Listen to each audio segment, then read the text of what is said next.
Hi, I'm Sehrope Sarkuni, and this is the presentation on JackDB, web-based SQL development and database administration. To give you some background on myself, I've been working in software, I've been programming for about 20 years and working in software development for about 15 years. Most of my work has been in the financial services industry, doing a combination of full-time employment, contracting, consulting. And primarily I've worked with a lot of different databases, doing their back-end data processing, order management systems, trading systems, and things of that nature in the financial services industry. I first started using Postgres in around 2005, primarily for side projects, not that much related to the things I was doing as a full-time employee. But then over time, whenever I needed a database for anything I was working on, you just kept coming back to Postgres. And as far as security, authentication, authorization, and the bigger the place I was working at, the bigger the same problems were. I mean, to put it in perspective, if a place had, one place I was working had about 50,000 employees and contractors total, that problem was about 10 times larger of, password sharing, go out of your way to make sure that SSL is properly enabled. You could end up actually having a plain text connection and you wouldn't even notice. So I'm going to come back to some of this afterwards, but first let me just show you guys a quick little demo for things, and then we'll come back and talk about database clients and security. Well, actually, before I jump in, being a database client in your web browser, I mean, there's no installation for people, so it kind of lends itself very naturally to database as a service usage. So the primary users of JackDB right now are people who are using some kind of database as a service, whether it's Amazon RDS, Heroku Postgres, or just running their own instances on some kind of cloud-based infrastructure. Interestingly enough, the vast majority of our usage is Postgres. It's something like 70 or 71% of the data sources created on JackDB are Postgres databases. Beyond that, the actual usage of JackDB, when you look at the number of commands people execute and how often they're actually using the system, it's even higher for Postgres, which I don't know if that's a biased thing as far as Postgres users are just more busy than other people, but it's closer to 85 or 90% of the actual usage is Postgres. And internally, JackDB, besides supporting Postgres, we connect, we support connecting to MySQL, Oracle, a whole bunch of other things. But Postgres kind of has a special status for us because the application itself runs on Postgres. So our backend data, everything's stored inside of Postgres, and we use JackDB to develop JackDB. So we spend a lot of time connecting to Postgres ourselves. So it kind of has a special spot as far as new developments and features go to.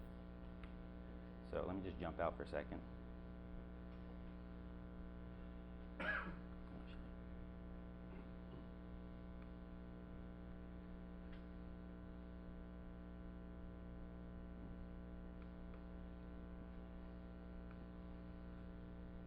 So when you first log into JackDB, you'll see a list of your data sources. If you're familiar with basically any SQL client, this should be a pretty straightforward thing. You have a list of your data sources, the details for what servers they're connecting to, and maybe some more details specifically about what type of connection is, whether it's SSL, the name of the database, things like that. So I'm just going to connect to this database. Why does this keep asking me this? So if you've used a database client before, this should be pretty straightforward. You have a text editor on the right side where you can write queries. On the left side, you have an object browser to dig into the actual the schemas. In this case, I've connected a Postgres database, so there's a number of specific Postgres things listed in the server info. You can go through your runtime parameters. You can actually go through and flip them too, if you actually want to go and change them. You can list the sessions itself. In this case, you can actually see that there's the queries we're using for JackDB kind of show up in the session itself, because this is the query that JackDB basically runs to list the session data, so that would show up in your session when you're connecting. And there's a bunch of other things. Who here has heard the word extensions in the past few days? A couple times? So you can go through and list your extensions and install them from here too. So if you click through, I mean, this shouldn't be particularly special for anyone. It just should look like any other database GUI you've used. You can list your indexes, your constraints. And finally, in the SQL editor, obviously, you can type SQL.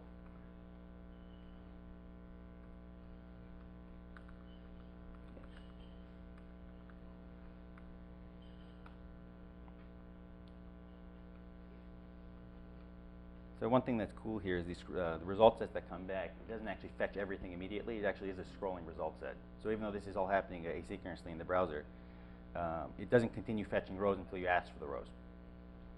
So why is that special? Well, if you're kind of tired of putting the word limit at the end of every single statement that you write, you basically don't have to do that when you're using something like this. So let me just jump back to the presentation now, and then we'll come back to this a little later.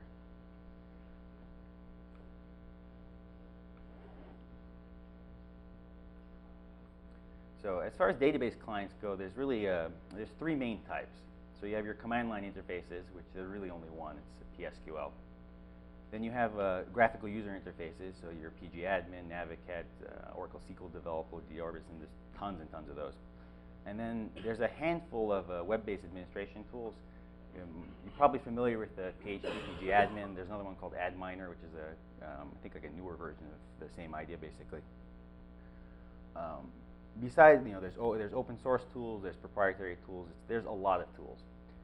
If you go to the Postgres wiki, for example, I think there's something like 60 or 70 tools listed alone there that you can connect to. If you look at these tools, they're kind of divided into different categories, even among the GUI tools. So you'll have like some Postgres-specific ones, like PGAdmin. It'll have, it's entirely dedicated to Postgres. It has a lot of Postgres-specific features as far as internal, being able to fiddle switches that only someone intimately familiar with Postgres would understand. On the other side, you have like generic tools like Scroll SQL or even Oracle SQL developers like this, where you can connect to multiple types of databases. And it might not have the specifics for every single type of database, but it has a generic query interface, let's say in like a generic object browser. You can look at your tables and your views, but you won't be able to necessarily look at like list your Postgres extensions, for example, from something like that. You'd have to do it manually by running the same queries that you run from PSQL. If you look at open source tools versus proprietary tools, the main distinction I've seen is that the proprietary tools, they'll add something like data modeling or reporting on top of it, or they tend to be more generic than like the Oracle tools. You don't have too many proprietary tools specifically for Postgres.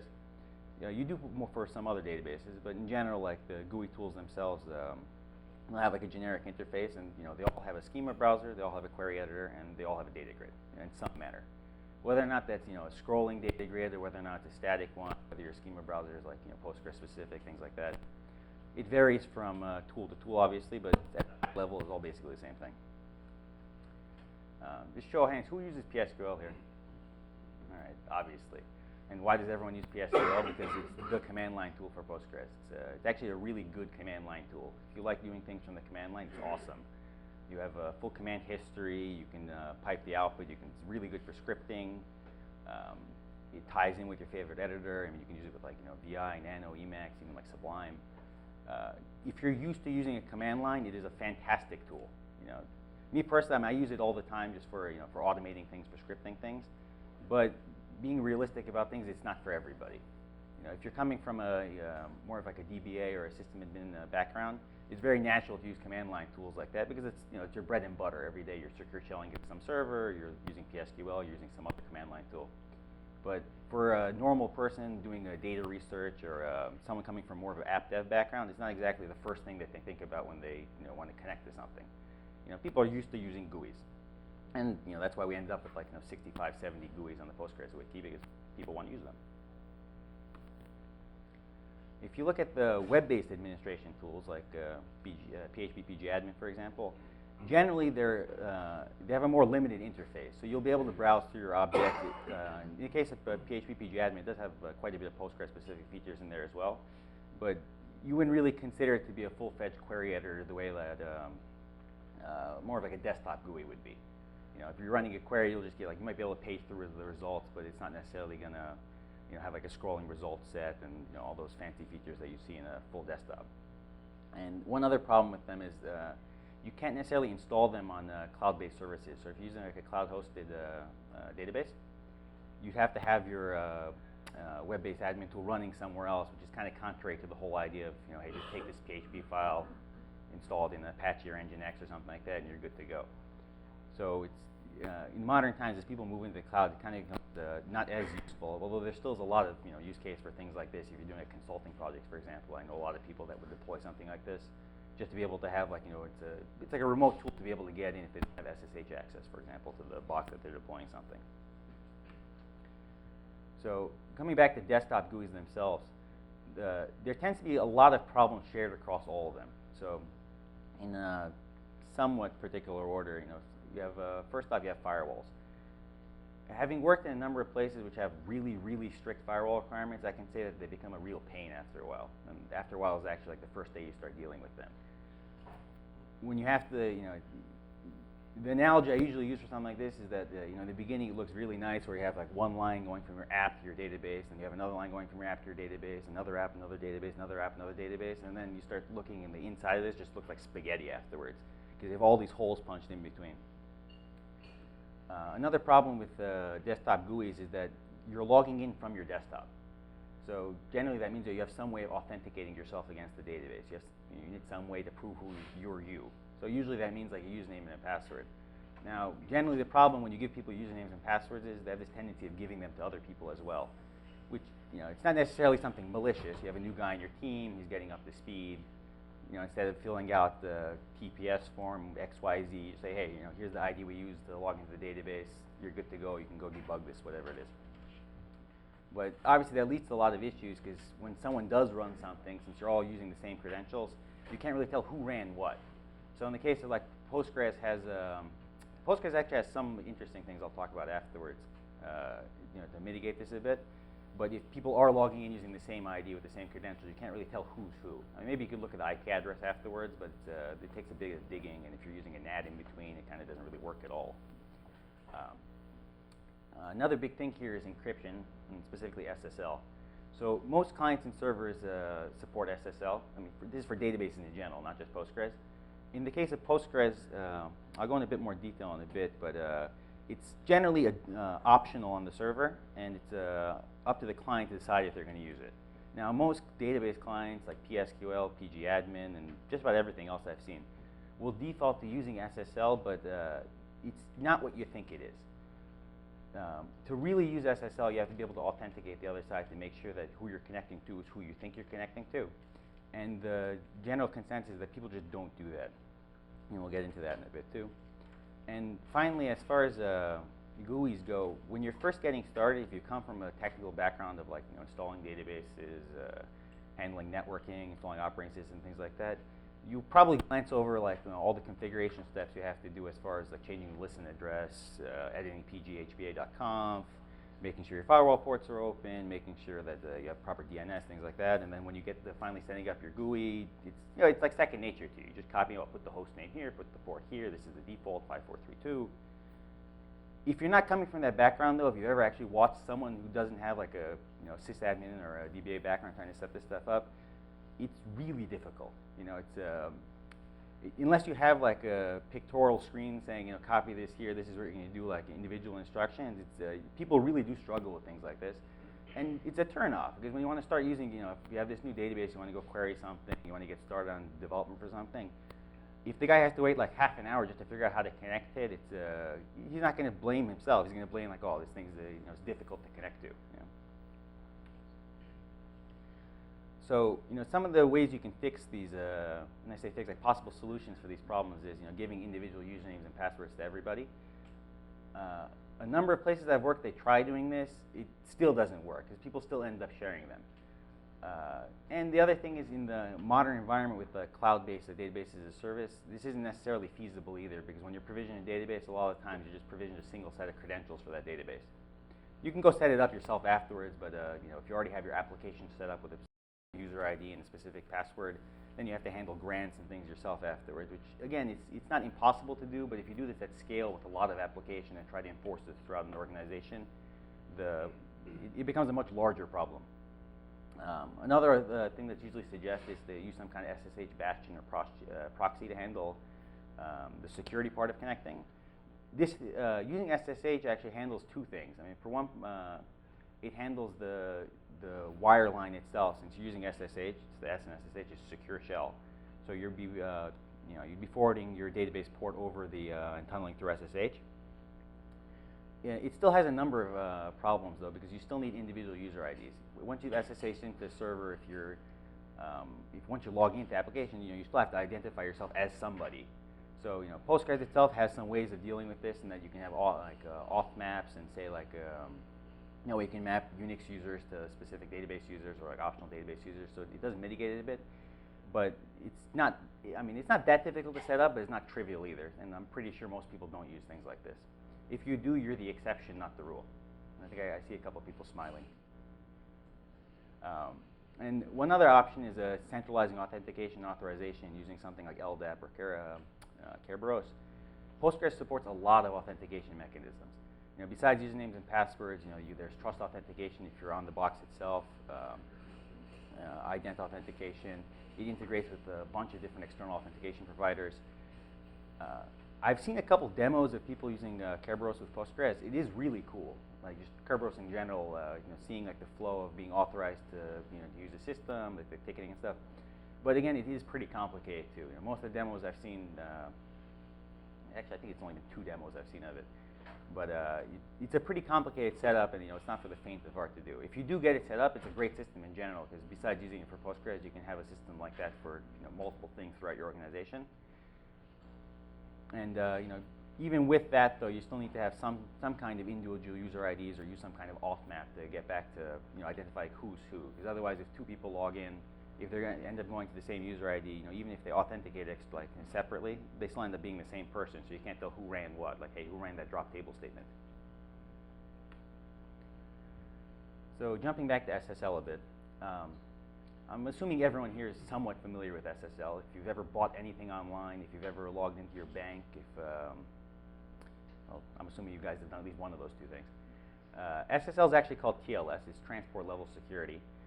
The idea behind it is when you're just having a raw network connection between 2 points like a TCP socket, it's not secured. Anyone can read the bytes underneath because everything's sent in plain text. SSL and the TLS is supposed to solve this by, it's a pretty standard protocol for making sure the communications are encrypted between 2 parties, like a client and a server. At a very high level, so anyone who actually understands TLS will say that this is a very, very high level. The way the protocol works is that the client says hello to the server says hello back to the client, then the server sends the client its certificate. This is if you ever heard of an SSL certificate, this is what it sends over, along with some other information. And the client authenticates the server certificate, and then finally, if everything's gravy, the key exchange happens, you pick a cipher, you know, a bunch of other things go down. And they start, everything after that ends up being encrypted. So I'm kind of hand-waving myself through that last step of, you know, the actual details of the SSL protocol. And the only one I really care about for this talk is part 4, where it says client authenticates the server certificate. That authentication is how you know that you're actually talking to your bank. That's how you know you're talking to, you know, this is Amazon who's getting my credit card number and not just some guy in between. Just show of hands, who here has actually set up an SSL website before, just run locally or anywhere? Right? Okay, so I'm guessing it'd be quite a few. Has anyone seen something like this before? Yeah. So, if you connect to your bank and you see this, that's when you really take a step back and look at what the hell's going on with your internet connection. So this is what happens when you have an SSL connection, and like this is Firefox, for example, connecting to a site that isn't properly set up. So what's happening here is that I'm connecting to this site. It's saying to use SSL. The server's sending some certificate to my browser, saying in this case, saying I'm trying to connect to db.example.org. But the browser is saying, hey, wait, the certificate that I got from the remote server is not db.example.org, or I don't believe it to be db.example.org. If you see something like this, then it's not necessarily something's wrong, because it could just be that the certificate itself is self-signed, or there's some other configuration issue on your computer. But it does mean that you're vulnerable to a man-in-the-middle attack.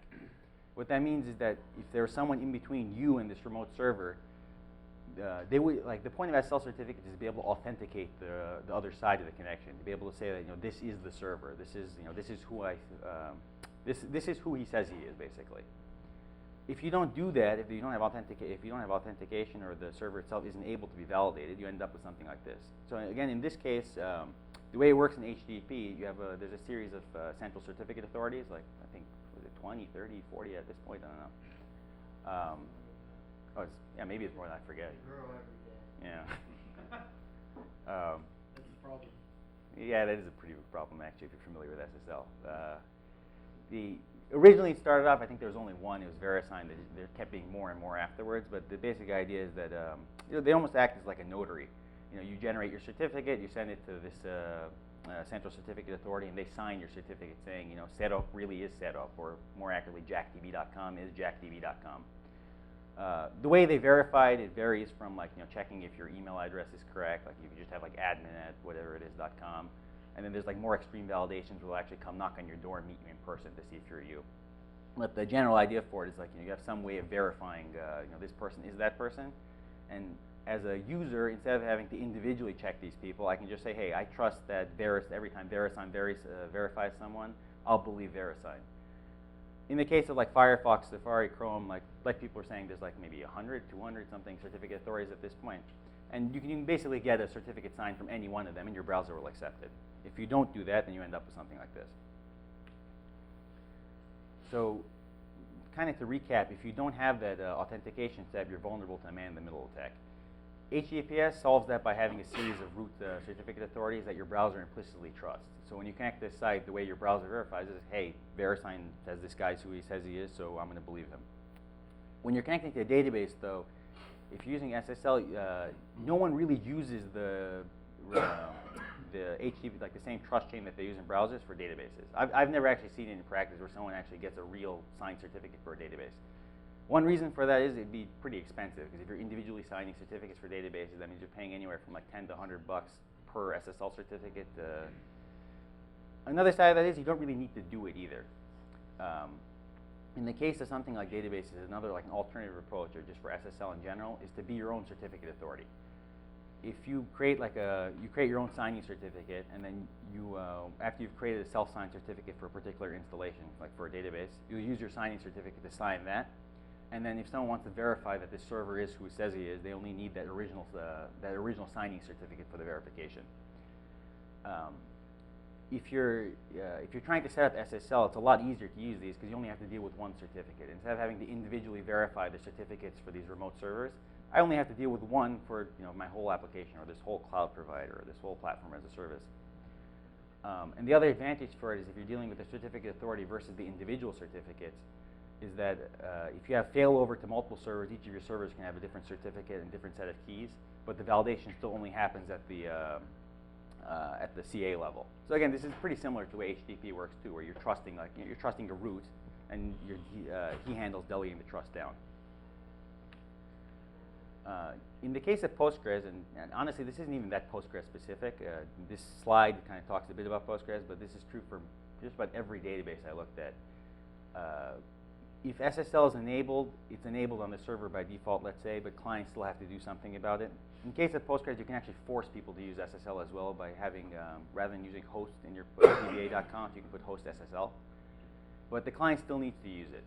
So in the case, if you have host SSL there and the client doesn't use it, he won't be able to connect. But even if you have it there, there's still an extra step the client needs to do to actually verify, hey, is this really my database, or is this some guy in between pretending to be my database? From what I've seen of the examples on like the web for connecting to Postgres, there aren't that many that actually use certificates properly to verify. I mean, the common advice you find online just says, hey, use the non-validating factory, just say ignore equals true, things like that. It's kind of scary when you think about it, because basically every single database connection could be man in the middle then. There's a number of ways around that. If you use the libpq, like with Java, for example, if you use the libpq PQ factory, it allows you to have the certificate in the local Java key store, and it will verify against it. We tried using it for JackDB, and it wasn't particularly user-friendly, just because in our use case, since we have a central server where people are creating connections on the fly and adding data sources on the fly, we don't really have a pre-shared list of the certificates. And it doesn't really work to have a centralized list for everybody, because just because you trust one certificate doesn't mean that someone else is going to trust it because it's not his server. So we kind of had to have our own solution for this. And our solution was kind of to make our own SSL socket factory for JackDB, which we actually submitted to the JDC driver project recently. So just to recap a bit, why use JackDB, what are the problems we're trying to solve. There's nothing to install with JackDB. It's in your browser. You just you open up your browser and you connect it. It's already running. The time to go from connecting to your from provisioning a database to connecting to it is a record I've seen, I think, is 18 seconds, which I'll actually show you how that's possible, without any copying, pasting, or anything. The interface itself is HTML5, so basically any browser that you like, you can use with it. It supports Chrome, Firefox, Safari, even later versions of IE, actually, if you use IE 9 and up. And it's very, obviously the word safe and secure you got to take with a grain of salt, but we put a lot of emphasis on security in JackDB. You heard me rant about SSL for about 10 minutes now. The reason I'm ranting about it so much is that we spend so much time thinking about problems like this. And the more you think about it, the more you have this like a facepalm moment when you're just thinking about, wow, is everyone really doing it like this? Is this like the de facto way of doing things? And you want to change these things too. So if anything, you should go back and look at some of that stuff afterwards and however you're connecting for things. And from a firewall perspective, like I said, since you have like a central server proxying the connections, it simplifies a lot of things. So you only need to have a single connection open from your from JackDB to your database server versus having every possible ingress for your users connecting to your databases. If you look at it from a distributed team perspective, this actually simplifies things a lot. So if you have people working from home, for example, and you don't necessarily have like a VPN set up for your environment, you still only need to have a single ingress point because everything's handled in SSL through HTTPS from the user connecting to the JackDB. And then from JackDB, it would be SSL to your database. Specifically regarding cloud databases, I mean, JackDB itself runs in the cloud. We're hosted on Amazon. Really early on, we realized that this is like a pretty good fit with cloud databases because, with cloud databases, you're not installing the database itself, so why should you have to install the client? It seemed like, this jives pretty well. Cloud databases in themselves are a pretty interesting concept. From my experience of installing a lot of different databases and a lot of copies of Postgres, it is nice just being able to spin up a database in the cloud and automatically have failover and streaming and a whole bunch of other things, just attack automatic backups. It's a pretty big business. I'm sure you've heard tons of people talk to you about different cloud deployments. A big thing you'll see with databases as a service and just about anything as a service in software is that the focus is on creating something, not on managing the tooling behind it. So database as a service, the focus is, hey, I just want my DB up. I want to be able to connect it. I want to be able to start writing applications. I don't necessarily want to spend time configuring Wally or configuring listening port, things like that. And you'll see a lot of people who don't really have much of a database background using things like this because, hey, all of a sudden I don't really need a sysadmin to set all this stuff up for me. So yeah, and then nothing to install again. There's nothing to install because it's all in your browser. So let me talk a bit about some interesting things we found out with JackDB after we started deploying it. Since the whole thing is in your browser, HTTP itself is a stateless protocol. So that means that the entire session state for maintaining a connection, everything has to happen on the server side. So in the case of JackDB, JackDB is maintaining the socket to your database entirely on the server, and all the requests coming from your browser are it's AJAX requests happening statelessly. What ends up being cool about this is that you can actually close your browser. Let's say go home, connect to a completely different network or whatever. Open it back up again, you can pick up where you left off. So for me, this is coming from my background of working working with a lot of databases and doing a lot of I'd say kind of data scientist type work. It was always like a pain that I'd be working on something, you're at the office till like 6 or 7, and then you're going to drive home, and then that when you drive home you have to pack up your laptop, and all your work that you're doing got disconnected, and all your you have to close things. You can put it in sleep mode and your tabs are still kind of there, but then you still have to reconnect, and you lose the flow of what you're doing. In the case of JackDB, since everything's stateless on the client, you don't have that issue. You'll actually see now when I jump back to the application a little bit, it's basically where I left it off. And another thing there is the data grids actually maintain a real cursor. So besides just the state of the editor itself being where it was, you can actually keep scrolling the results of itself too. So I've been talking about authentication quite a bit on the server side of authenticating the server.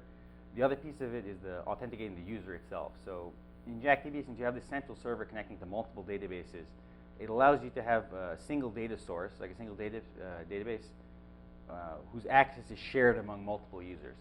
So instead of having users where each one has access to the database, where I'll have the credentials for for the application, the username and password, I'd log in as myself. So I'd log in as Sehrope, for example, and Sehrope is granted access to some application database. Similarly, you could have another person like Bob could log in, and he also has access to the same database. In neither case do either of us actually have the password or the credentials for the database itself. We only have our own personal credentials, and we're granted access. This ends up being a pretty useful concept because when you combine this with like an audit trail, for example, which I'll get to in a second, you get to identify people based on who they actually are, not who they're saying they are for the purposes of the work that they're doing. The other thing you can do is if you separate out authentication from the system itself to have people authenticating themselves, you can add other cool things there of having LDAP integration, for example, or some other authentication provider like Active Directory. And you can also add two-factor authentication. So this is actually something we have in JackDB where you can log into JackDB using two-factor authentication, like the Google Authenticator on your phone. And that ends up being how you authenticate yourself as like a human being to the system, and then from then you get to use your built-in database credentials to actually connect to the system. So it's having this be separate. What's cool is it's separate from all your database, so you only have to do it once, and it actually works for all types of databases as well, because again, it's completely separate from the database authentication layer. Who here runs the same query over and over again? Yeah, obviously. So usual solutions for things like this is you have a directory full of SQL files. You press up like 5,000 times in PSQL. You IM your friend saying, hey, what was that thing you ran last week? It's a pretty common problem, and this is one of the times I'm not exactly big about the social and collaboration, things like that from a work perspective, but this is one time when it is a very social concept. If you're working on the same system, odds are you guys are running exactly the same thing over and over again. So besides the audit trail itself of seeing what other people are doing and be able to go back to it, it makes sense to be able to just immediately share, saying, okay, here's the query we look at to do a user report. Here's what we look at for transaction management, for whatever it is. It's a pretty simple concept. I don't know why, if you think about it, the reason things like this don't exist in existing database clients is the concept of everyone coming together to connect somewhere doesn't exist. If everyone's connecting from their desktop separately, you need some other external system acting as the coordinator giving this stuff out, and that's why you have like IMs and emails and distributed SQL files. So I think this is it's a pretty small feature, but it's a pretty convenient feature. Another cool thing is live connections. So Postgres already lets you see live connections. So if you guys are familiar with the details of querying, what's the name of the view? PG stat I think PG sessions. Postgres lets you see it. JackDB also lets you see it, but lets you see it across all your databases. So this is you get to see the individual actual the human being who's logged into each system. So if I go to the connection view, I can see that Bob is logged into XYZ database. Jim is logged into this database. Again, it's a pretty simple idea, but being able to see it in one place kind of just gives you a view of, hey, who's everyone that's connected right now? I can filter through the stats, and you can see this for the whole org, for a whole organization. So one more big thing, which was one of the original features that made us come up with the idea for JackDB, is auditing and security. So I've harped about security quite a bit, about encryption as itself. Another big thing is actually be able to track who ran what. So if everyone's using the same database credentials to log in, when you go and select from a table and look up a customer account or drop a table or break something or fix something, you can't really tell who did what without doing quite a bit of detective work of tracking down IP addresses, and it may not even be possible depending on how you're connecting to the database. In the case of JackDB, since you're centralizing this access through this proxy, every single connection, every single statement that gets run is tagged with the actual person who ran it.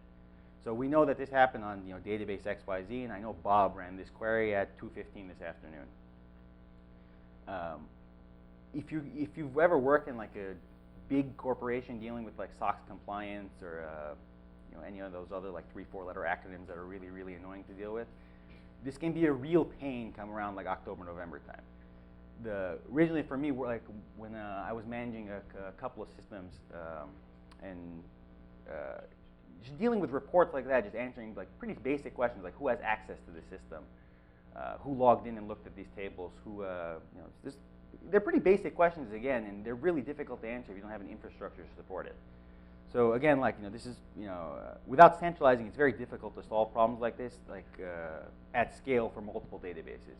If you look at individual databases, again, if you have individual user IDs, people are securely connecting, and you actually turn on all the flags in Postgres to actually log all your SQL statements, it is possible to have this level of auditing in Postgres specifically.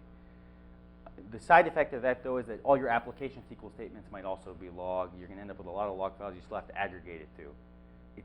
So it's doable, but having something like this where it handles it for multiple databases at a human level does simplify things quite a bit. So I'm going to actually pop back to the demo now. So if you look over here, I'm going to actually log out once. I don't know why it's asking me this. just to show you guys some cool stuff.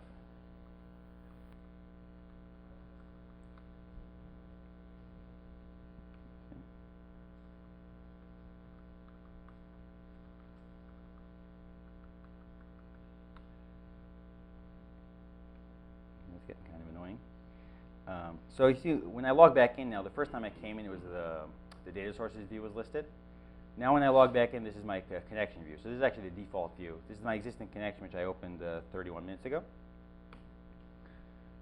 So if I click back in here, you'll see, I'd fetched 150 rows so far. You can actually just keep scrolling now. If I eventually get it, let's say, I'm at 200 now. Again, it's a pretty simple concept, but it's just really pleasant. If you've ever worked in more than one location, being able to just continue working like this is, it's pleasant. Beyond that, again, JackDB supports a lot of the stuff that you'd expect in any kind of, I'd say anything you'd expect in a desktop client, even though it's available in the browser. So, you can run explain plans, you can analyze, if you want to, let's say we want to load our snippets. So this is actually the snippet library. So, you can filter in. Click on a snippet, loads it up. So let's say if I was going to explain this, if I run like an explain analyzes in this. If anyone here is familiar with Postgres explain plans, you can have a field day reading stuff like this. So again, there's nothing particularly special about any part of this right now, but it's the idea is just recreating that desktop experience in the browser. Because when we started working on this, the goal wasn't just to have like something that people are forced to use because your head of InfoSec is saying, oh, we need to have something like this to track auditing or security or whatever. I actually wanted to build a database client that I was happy to use because in the majority of my career, besides the application development side, most of it spent looking at data, just continuously running queries, iteratively running queries, doing analysis. And if I was going to stare at something for anywhere from like 4 to 6 to 10 hours a day, I wanted to actually be pretty enough and useful enough that I wasn't going to piss myself off, basically. So I'm going to actually jump to another browser. So now this is actually Firefox now. So I'm going to log in as Bob. So if you log in, you'll see here that Bob is, here are the data sources available to Bob. So he has AlphaDB and BetaDB. If you look over here on the right, there's connect and there's test, but there's nothing to actually list the configuration itself. In this case, Bob is not the owner of this data source. It's actually owned by sample.org, and Bob has been granted access to this database.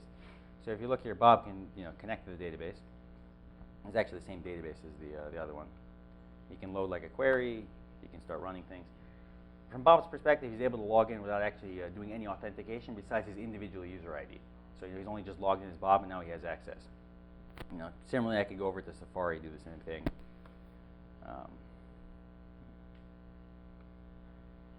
Same thing with Carl. In this case, Carl actually was already connected. So if I jump back over to Chrome, so just jump back over here.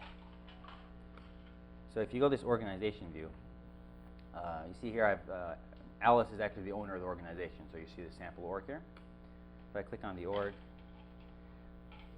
you list out, there's the single owner of the organization, Alice, and the organization owner has full rights to the organization. They can create teams, they can add users, they can create data sources, and by default, the organization owner actually has access to every data source too. So you've seen these examples. I've actually added Alice to the actual teams themselves, so she has access.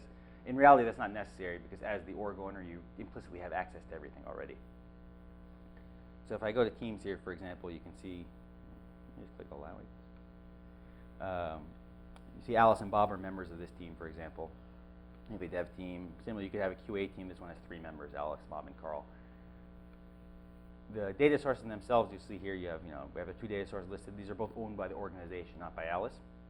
So what that means is when I'm, if I'm trying to track who's using these data sources or what they're doing, I can go to like this connection view, for example, and I can see who's logged in. So this would be for multiple data sources. You could list this out. And you can down to, you can individually close these connections if you want to kick somebody out. But if you really want to see what they're doing, though, that's what you have the audit trail for. So over here, I could go through and say, okay, I want to filter this for AlphaDB. I want to see every command that was executed. So now I'm able to pull back, who executed what. But let's say I'm trying to filter specifically. I want to see what Bob was doing. without going again into too much detail about this, you can dig down really deep. You know, you can filter full text search on the individual SQL statements. You can see who's running what. It's not online in this version, but you can actually keep track of how many rows were fetched back as well. So like you actually have even a more detailed log. And you have full stats, like the usual stuff you'd expect in audit trail as far as, you know, who's the person, in this case it's Bob, what database did he connect to, what IP address did he connect from. Again, there's nothing that complicated here, but as an idea, like, you know, it makes sense why this would be a useful thing, you know. So, and let me just show you guys two more quick things. So if I go back over here to data sources, if I go to edit AlphaDB. So when you're adding a data source, for example, if you look here, these checkboxes, you have auto commit, enable SSL, validate SSL. When we first deployed JackDB to the cloud, you know, we learned something which was actually pretty obvious, in that no one changes defaults. So let me say it again, no one changes defaults. When we first started JackDB deployed, this is what defaults look like. And people would just create their data sources, and then they'd complain afterwards that you know, they have some kind of typo or something, and then the Postgres is complaining that you have to roll back the connection, and no one has any clue what's going on. So then we changed the default to enable auto commit. Similarly, I used to wonder why no one was enabling SSL, and again, no one changes the default. If the default is not to use SSL, they don't use it. So then we changed the default to have you know, SSL enabled by default. This is what it looks like now if you create a new data source.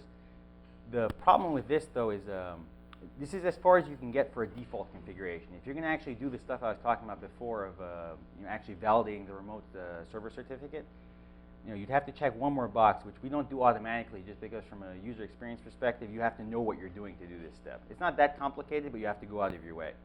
So you see here, as this box for SSL certificate that popped up, this would be the either the certificate for the remote server itself, or the certificate authority root that's signing all your servers. So in the case of JackDB, yeah, I actually have it. Where is it? So these demo servers, I actually created my own certificate, certificate authority, and signed it. It's actually a pretty straightforward process. You know, obviously you have to, you know, keep the root certificate, you know, particularly secure, because anyone has that, they can, you know, masquerade as any one of your servers. But it's just like securing any other certificate, and it makes it pretty easy to start deploying servers more securely. One other convenience that we've added to JackDB is, you know, normally when you're having a pre-shared SSL certificate, you're getting it through some kind of secure channel. So, you know, for most database as a service platforms, they'll have it hosted somewhere over SSL. So, like they'll say, hey, here's our root certificate. You should download over SSL, verify that this is the fingerprint, and then copy and paste it in. A lot of the times, that's, you know, that's either not available, like, or you're setting up your own server and you don't really even have a configuration like that. So we have this convenience thing in JackDB where you can just say extract from server, where we'll actually open up an SSL connection to your server, see what the server spits back, and just present that certificate without actually saving it. Then if you mouse over, in this case, you can see like the root certificate authority that we have. Adding this makes it a lot easier for people to, you know, get started using it, especially for your own servers. You know, in the case of like as a database as a service, it is easy to copy over the CA if you actually know what you're doing, but in reality, this is even a little easier. To be really safe, though, I mean, obviously you have to verify that fingerprint to make sure it's correct, because, you know, anyone could make a certificate that says that they're JackDB. So, you know, those the fingerprint numbers at the bottom is what you should be verifying. But again, this is like a convenience feature. Once you've had this certificate in there, though, it handles what's called SSL pinning, like certificate pinning, where I'm able to constantly authenticate, consistently authenticate the remote server. It's once I've gotten this SSL certificate once, I can't be man in the middle anymore. So you only have to make sure it's secure that first time. If you're familiar with how SSH works, it's actually a very similar process, where the first time you connect to the server, it says, you know, this is the remote fingerprint of the server. Are you sure? And then next time, if you try to connect to the server, and it's, you know, let's say you spun up a new server with the same host name or something, and the SSH key changed for the server, there'll be this big, like, you know, warning, danger, or whatever. This is exactly the same thing, and you know, it solves the same problem. So use SSL. And one final thing let me show you guys. So before I mentioned that when you're connecting to a database for the first time, trying to get started, just getting connected can be a pain. You know, in the talk yesterday, I think Craig Kirsten was talking about people just trying to set up a connection for the first time. Like, download this GUI, install this app, copy and paste this. To make things a lot easier, if you're using a database as a service, you know, specifically in this case Heroku, they have this OAuth API, which actually lets us lets you authorize access to our to your database configuration, so that we can load it into JackDB. So when I mentioned about being able to connect in 18 seconds, this is the actual use case where you click on Heroku, and it'll actually forward you to Heroku, do an OAuth webflow. So you read this, say, okay, I want to grant JackDB read-only access to my configuration, and then it'll list out my Heroku applications for this account. So for each one of these applications, you can click on data sources, and then you'll see the actual data. These are the data sources associated with this Heroku application.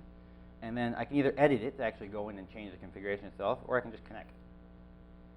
And now that I've connected in here, I'm running queries in 18 seconds. I don't think it's possible to use any other client to connect in this fast. I mean, again, it's kind of cheating because you're already you're using OAuth Webflow and you're connecting to the existing configuration. But this is how it should be. It shouldn't, it shouldn't be a complicated task for someone to start getting connected and start using something. So, yeah, I thought that was pretty cool. So just jumping back.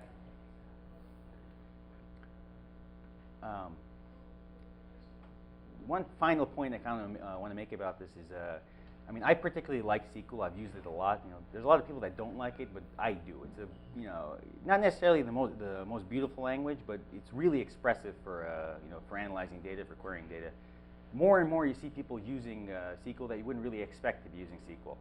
In the case of JackDB, I've actually seen situations where a more technically savvy person will set up like an organization to have an organization's data sources, and then you have less tech-savvy people like a business analyst or a normal business user basically just going in there and running queries like a pre-canned setup. So they'll actually set up the connections with tabs, put queries in there, and start running it. The first time I saw this, I thought it was an anomaly. Then there was a couple more situations of the same thing, and then a couple people actually reached out to me, like a couple nonprofits where they're doing this, where they were using JackDB basically just to connect to their really, really simple database. They had like a WordPress site, for example, and they wanted to use it to connect to just dump the data from the database. For them, just seeing a grid was, it worked. And then you start seeing these people gradually learn more and more about SQL. They start, hey, I can fiddle this parameter. I can change, if I change this email address, I see something new here. If I change this order by ascending versus descending, more and more they get more comfortable with it and they do more things. So it's I see more and more people using it, and I don't think that trend's going to stop either. Yeah, so I guess that's the presentation. Anyone have any questions? The query auditing, is that on the client server or is that in your cloud solution? What do you mean on the client server? So whenever you gave a demonstration of being able to query what queries had been run by what users, would that be by any connections made to the database or anything made through your web interface? Through anything made through the web interface. So if you have an application connecting directly, for example, completely separate, they wouldn't be listed there. Can you force an app to connect to this? We're looking into having some kind of proxying mechanism to be able to, to have other connections contribute to the audit trail. There's nothing really on the horizon for that yet, and that's kind of its own can of worms as far as performance and things like that, which people don't want to have stuff like that. Not necessarily, but we have thought about it though. Is it difficult to use this to run on non-web hosted databases? Yes and no. It's much easier to use a cloud-based database as a service or just a cloud provider in general. If you're running on EC2, your own databases, you're already set up to be doing things like this. The connection is actually it's really snappy too, because since JackDB it's hosted on EC2, if your database is in the same availability zone or even just on Amazon in general, the latency between JackDB and the instance is really low. I think yesterday actually someone was commenting that running queries from JackDB to their EC2 database was faster than using their desktop client. And if that sounds counterintuitive, taking a round trip to go to the same place, the reason that's true is that the database client itself has a pretty chatty protocol, whereas with JackDB you're buffering that all through HTTPS. So you have one fat connection for to retrieve the data, and the chattiness happens on a lower latency. As far as connecting to local databases, at the moment we don't really have any kind of tunneling mechanism. We're looking at some kind of reverse SSH reverse tunneling or something of that regard. So right now, if you're going to use it for something that's in a private data center, you'd have to set up the firewall ports to allow access from the JackDB IP address. So it is possible. No, it is possible. And How small organizations want then you totally could do it. And just one other point on that too. It's not that complicated to do either. So if you guys need help setting it up, there's a single netted IP address for JackDB. So it really is one firewall rule. Yeah. We have one elastic IP on Amazon that all outbound traffic is netted to. So it's like I said, one firewall rule. Yeah. Is there any plans to release this as something that somebody can set up in their own environment and not have to use your software as a service? Yes. At the moment, the primary focus is the cloud platform itself, is having like one app. But we do want to have what we call a more enterprisey app deployed either on site or the other idea is having deployed in a private cloud. So if you have like your own Amazon VPC, for example, it's understandable that people would want to host their own one and be completely separate. So the answer is yes. Okay. So call us. Any other questions? To follow on to that one, actually, so we're planning to be able to download this as an application that I can install and everything. So my question is more related to the SSL side of things. It sounds like the encryption is point-to-point, not end-to-end. Is that true? Yes. So to clarify further, JackDB has the credentials for your database because we're able to connect. And when the data comes into JackDB from your remote server, all the buffering that happens on JackDB is also encrypted. So whenever we buffer things to disk, whenever we basically encrypt anything at any time we can encrypt. All the credentials in the database are encrypted. All data at rest is encrypted. Data that's buffered when it's buffered locally before we send it to the AJAX client is also encrypted, but it is point-to-point encryption. Yes. Good. Any other questions? All right. Well, thank you very much, guys. It's been really fun. Really happy I came here.